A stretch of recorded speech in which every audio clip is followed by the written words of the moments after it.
Douentza libérée, mais Douentza isolée. L'armée malienne encercle désormais la ville.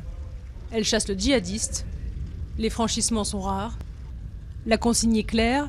En direction de Gao, seuls les convois militaires sont autorisés à traverser la ville et quelques camions de ravitaillement. Il faut monter voir. Douentza est un point de passage stratégique. Cette sortie de la ville mène directement à Gao et vers Kidal, là où se sont réfugiés les islamistes. Ces derniers jours, des bombes artisanales et des mines ont été retrouvées sur cette route. L'une d'entre elles tuant 4 civils. Résultat, la ville vit en état de siège, l'électricité est coupée, les marchés ne sont plus approvisionnés. On n'a pas de route. Même ce qu'on va manger actuellement, tout est dévalué. Les prix sont élevés parce que la voiture ne rentre pas, les voitures ne sortent pas. On est très coincés quoi. On est comme ceux qui sont en embargo. Grâce à des groupes électrogènes, les habitants poussent le son de leur radio. Interdite sous les rebelles, tout comme les cigarettes.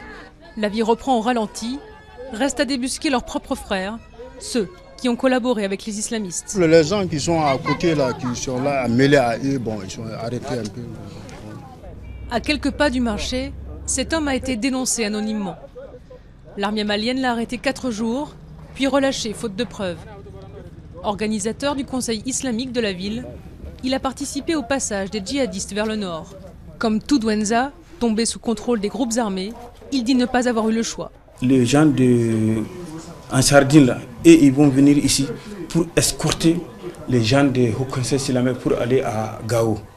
Donc nous, on travaille ensemble, le Haut Conseil islamique, là. On travaille ensemble ici pour qu'ils vont passer. Venu d'une ville voisine, dans cette voiture grise, les habitants ont capturé un homme suspecté d'appartenir à un mouvement islamiste. Ils l'ont remis aux mains de l'armée malienne pour éviter son lynchage.